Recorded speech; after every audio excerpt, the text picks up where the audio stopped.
Welcome, everyone. I'm here today with Marquisa Nash. How are you? I'm well, and you? I'm good. I'm good. Now, we've got a couple of opposing time zones as we do this, which is always nice to play with. So, what time is it for you right now in your part of the world? It is 9:06. 9:06 at night and Yeah. 7 a.m. for me in the morning. So, Yeah, early for you. it was good to make this happen. I Thank hit. you. Oh, of course, of course. You've had your tiredness from the end of the day, and I've had my coffee to start the day, so we should be Yeah. ready to rock and roll. But that's fabulous. Thank you so much for spending the time to join me.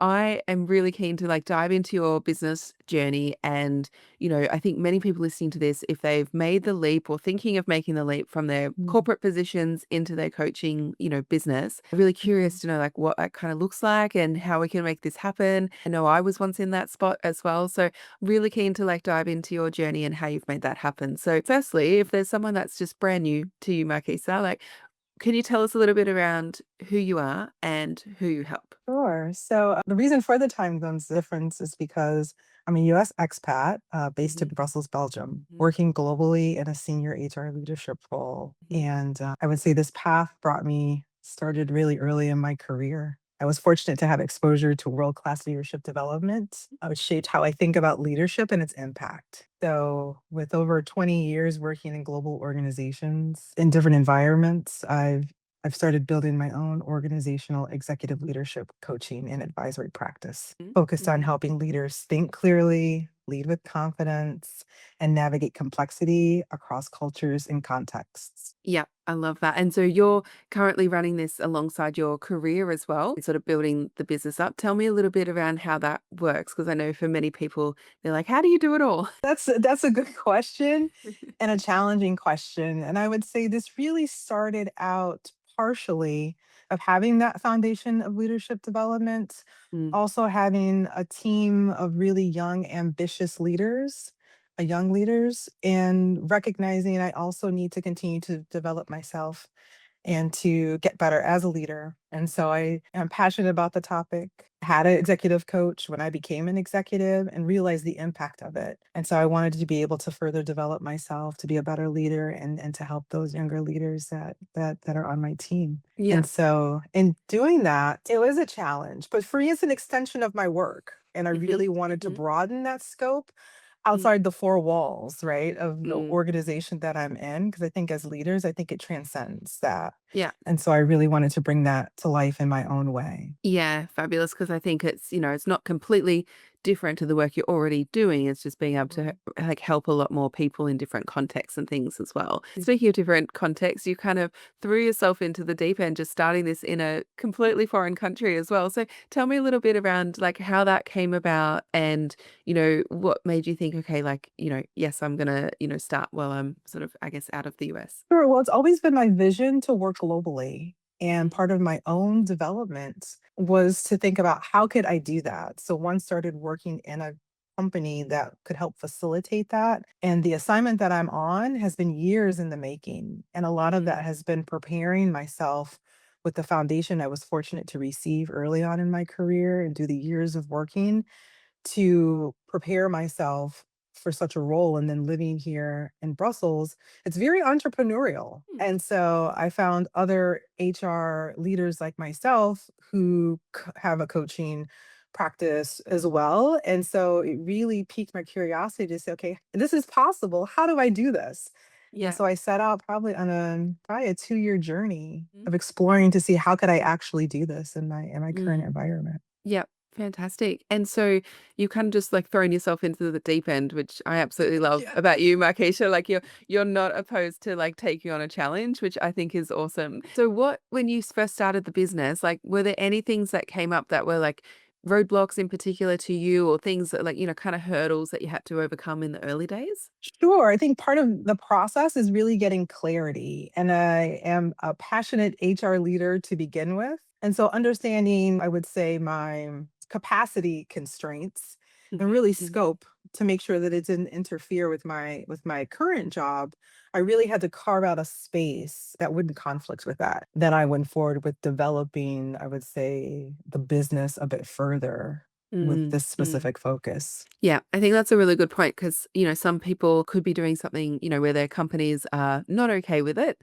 And it can be a little bit tricky, because in your heart of hearts, Yeah. you've got this thing and this passion area that you really want to build and you really want to work on. So I love that, it was just sort of transparent for you and you're able to do both, which I think makes it a lot more easier for people to find you and work with you and for you to have that, Mhm. right mix and that right balance, which is awesome.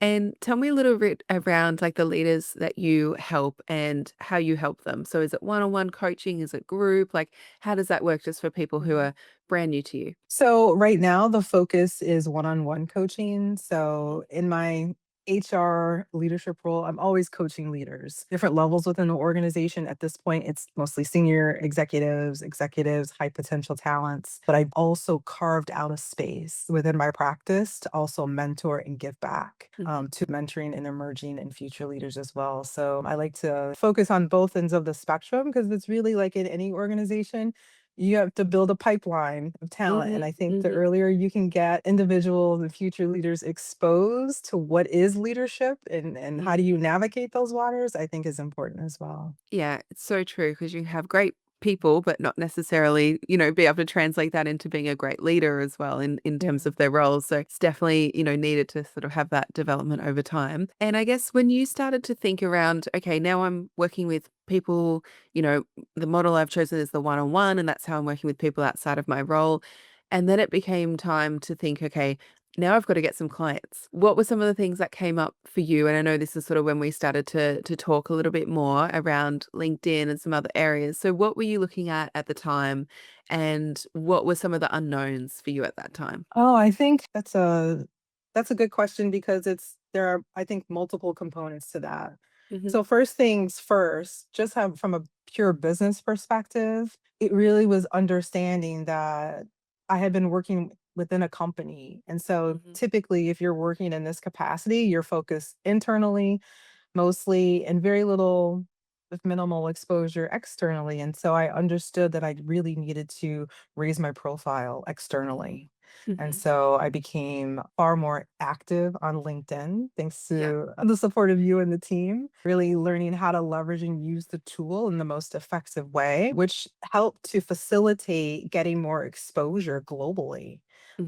Mhm. It led to speaking on panels and presenting at conferences and just connecting with people all over the world as a thought leader and collaboration and partnership. That's awesome. And there was while we're talking about the thought leadership side, there was a Yeah. particular article that came out. I was also recognized as one of the top career coaches as well in Brussels this Mhm. year. So That some would be the one. recognition. I Yeah. just I remember when it happened and I was just like, "This is Yeah, yeah, awesome," and I you was know? so surprised. So I think it's just a testament to challenging yourself and not limiting yourself. I think to sometimes the confines that we put ourselves in and to really push beyond. I think it's awesome 'cause just to have that, like you said, that external recognition, like, start to come in Yeah. because I think it's really normal for, like, so many of us who have come from the corporate space and started a business and worked at a high level within corporate and different organizations.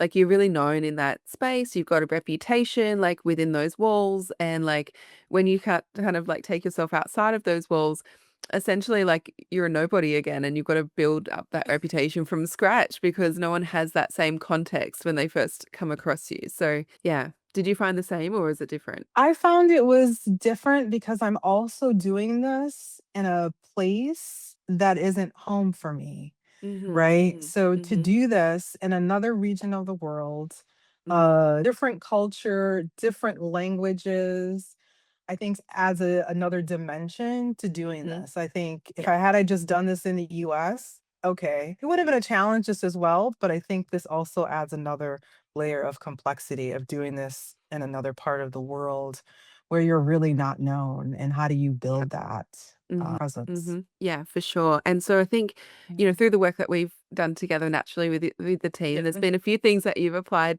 on LinkedIn to build your business and your brand as well. Can you think of sort of like 2 or 3 things that, whether it be a training, whether it be like something you heard on the coaching calls or anything that was like significant for you in terms of just helping you make that shift? Sure, there's a few things. Mhm, One was really how to best utilize the tool, and that goes back to just setting up your profile. So I probably have mhm, rewritten my LinkedIn profile like 2 or 3, maybe 4 times, mhm, mhm, since we've been working together to refine it, mhm. to support my business model. Yep. Posting frequently is also equally important. So developing that cadence and being Mm, consistent mhm, within the posting, and then to develop your own authentic voice. mhm, And I would also say, which I'm still working on, is using LinkedIn Premium, so Sales mhm. Navigator. Yeah. Is also something that I continue to work and evolve in my Yeah. practice. Yeah. Awesome. So as you started to like evolve your message, like get more consistent with your content and start to put out the right message, what Mhm. was the impact for you on the business? Like how did that translate for you? For me, at this particular point of the journey, it really, really translated into my profile being Mhm, discovered by people all over the world. And mhm, so mhm. now I get invitations for, as I mentioned, panels and presenting at Yep. conferences and podcasts and all sorts of Mm, things. So mm, the power and the multiplication of connecting with people helps build credibility, mm, and it mhm, helps get you in front of people that you typically wouldn't have access to, let's mm. say, Yeah. in a traditional sense without the technology. Yeah. Yeah.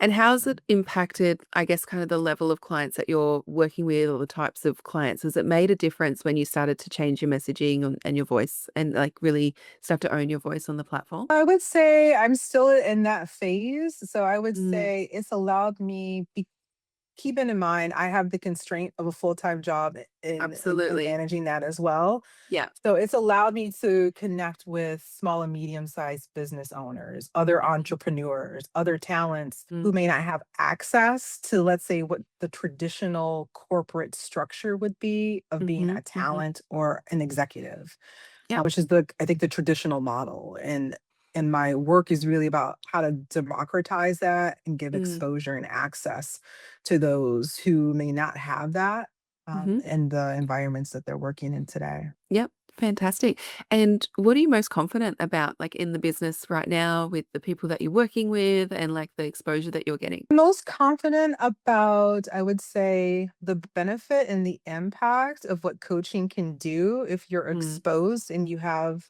the experience. mhm, And, the word coaching is used, I think, liberally all over the world, and it means different things to different people. But mm, fundamentally, what it is, it's creating a space for an individual to work through whatever the topic or, let's say, challenge would be, with the understanding that the answer is within inside the person mm, and that they know the answer. It's just helping to facilitate that, to help them get to what action or actions need to be taken in order to move forward. mhm, Sometimes it's simple, sometimes it's complex, but it's different than, I think, the different hats you wear as a leader. mhm. Whether it's mentoring, that's a different hat. Coaching is really asking powerful questions Yeah. without giving any sort of instruction on what you should do or what I think should happen. It's all about that the answer is inside of you and you know the answer. We just need to get to it. So Yeah. Yeah. this I believe in. Avoid the temptation of just, like, giving out advice, I think for most coaches, it's Exactly. the hardest thing. Yeah, in that pure coaching Yes. form, yeah. I always say I'm a mix of, Yes. like, a trainer, a coach, and a consultant because then I can do it all and I can get Exactly. away with it. Exactly. Yeah, yeah. Exactly. Perfect. And for someone that's listening to this who might be looking at their LinkedIn profile and thinking like, I've got to make a couple of changes. I don't really know like what to do. Like, feel free to tell them all the secrets. What were a couple of the changes that you made to your profile that you think made a significant difference? I would say the tagline at the very Mm-hmm. top. So Mm-hmm. which helps crystallize what your focus areas are, what skills or competencies you bring to the table based on whatever your objective would be. I Mm-hmm. think that's super important. And I think getting that level of clarity is the difficult part, Yeah. right? To find out what words need to go in that tagline or the Mm-hmm. header Yep. to help the system find you, right? Or help Mm-hmm. people to find you. That's a big piece. The about section is important as well because that also gives a bit more context to Mm. help people understand. And we're inundated with a lot of information, so it needs to Yeah. be concise and to the point, and I think refining that and getting clarity on that is probably the most challenging thing. Yeah, because I Mhm. think for many of us, it's like we can help so many different types of people. And for you as well, you can help so many different types of leaders at all Mhm. different stages of their careers, whether they're established or emerging and everything. And it's hard not to feel like I can talk to everyone. But I think, the difficult thing, like you said, is on LinkedIn, like the more you specific you can be, the more you're going to stand out for the Mhm. right kinds of people as well. And often we feel like if we get really specific about it, we get that clarity that we're cutting out a lot of our market, but it's actually the opposite that happens. It's like you draw the right people in. So have you sort of found that in your experience, like when you sort of made those changes and the right sort of people were finding you? I have, and I think it's a process, right? It's an Mm, iterative process. So for those out there who are on this journey, it's really a matter of you're always fine tuning, you're always refreshing, you're always modifying it to help get clarity around it. And I find that in tandem, especially here in Brussels, meeting people mm, face to face is really important from a cultural context. It's a mhm, little bit different mhm, because I'm not in the US. So that's an additional challenge trying to maintain those relationships and presence mm. across the waters, but there's a duality of it. But I think having and leveraging LinkedIn is kind of the multiplier for that. Yeah, definitely, definitely. Yeah. And so for you in the business right now, like what are you most excited about? Like if we look at like sort of the next 12 months, I've got some things that I would love for you to be doing, Marquisa, just from the ideas that we've got. But like where do you see yourself and where do you want to be in the next like 12 months or so in the business? In the next 12 months is continuing to build my client base with high impact clients across corporate, entrepreneurial, and I would say board and advisory contexts. I think this Hmm. is also really important from a leadership perspective. Of course, doing this globally and continuing to mentor future leaders. I think we're in a space where it's never too early to learn how to be a good leader. And I think we Yeah. could use more of that in the world today. So if I can Yeah. help enable that in some way, yeah, Yeah. I'm passionate about it.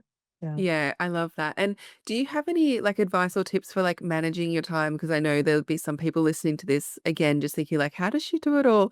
When you're holding down a job and then you're also building your brand and you're also building your leadership practice outside of that. So yeah, tell me a little bit around like just some of the things that you do that helps you be consistent when it comes to, your marketing on LinkedIn or just like managing your week. Sure. So I think one of the benefits from working in corporate and working in organizations that help you develop systems. I'm kind of a systems thinker and process oriented. So I really had to set up like an operating system for myself in order to maximize my time because it Mhm. is limited. So let's say I reserve evenings from 7 to 10 to work on the business. Weekends, I work on content.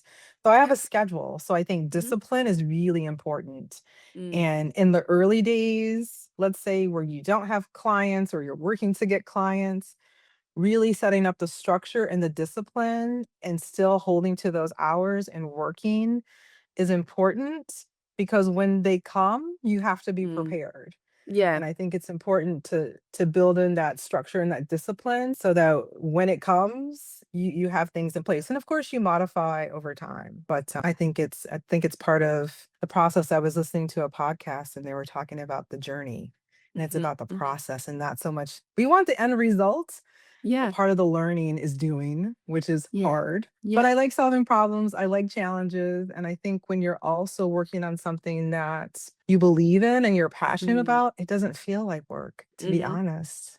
Yeah. It the hours can go by Mhm. and you're still energized by what you're doing. And I think there's Mhm. something to be said when you own it and it's Mhm. yours. It's to me, it's a completely different feeling. And so I have the best of both worlds at this point. But Yeah. ultimately, yeah. Yeah, we know where we're going. It's Yeah. great. It's really good. Yeah, yeah. Yeah. No, that's coded language. But no, that's great. So I love that because I agree with you. Like there's these pockets of time outside of, the work. And, yes, it's tiring and yes, all of these things. But when Mhm. you're actually working on something that you enjoy, like you said, like it's actually can be really energizing. And if it's a topic you're passionate about, you're right, the time just flies by. So I love that you've created that structure and that discipline that works for you because naturally, that's given you that foundation to, really launch anything you want from here, which is great. And for some people listening to this as well, especially in the early days of business, whether they're still in their job or maybe they've like been made redundant or they've quit and they're like, "No, I'm in this business and this is what I want to do." Sometimes before like having that evidence of getting clients, it can feel like a bit wobbly where you're like, oh, I want to invest in my Mm. growth, but I'm also like kind of scared. Like, what if it doesn't work out? And I know, because you were in those early stages of your business when we started working together as well, it can feel a bit like the chicken and the egg scenario where you're kind of like not sure what to do. So I wonder for anyone that's listening to this who might feel that, where they're like, I really want to, work with the tribe or I want to invest in my business and I'm not really sure like if it's going to work or not. Like, what would be your advice to them? I would say it's well worth the investment because of where I was in my journey when I started. I have a time constraint that I don't have the time, let's say, to spend hours trying to figure certain things out. And what I've learned as part of working with you and the team and really in the community is often in the coaching calls, because I listen to them usually afterwards. And some of the questions I have on how to do something often come up. So you're not alone. You just have to Mhm. figure out what makes sense for you and your approach in your business. So I think it's that community of practice that's really important given the time constraints that I have. So I think I've been able to accelerate in a way that had I gone at it alone, Mhm. and I've tried other things too. I think it's been a complement of things, but I think LinkedIn and leveraging LinkedIn and really building, I would say, presence and the brand, I think, has been really instrumental in Yep. getting started and Yeah. furthering development. Yeah. Yeah. Yeah. For sure. And we so love having you a part of our tribe. And I've absolutely loved your dedication. Like you said, there's, with the time zone, often you never make the calls live, but I know you catch up on them on the replay. And then when we run an intensive, you're there, even if it's late at night, when we first get Yeah. started. And it's just awesome to see. So I think it's a real testament to like, what you put into something is what you get out of it as well. Yeah. I would Yeah. agree. Fantastic.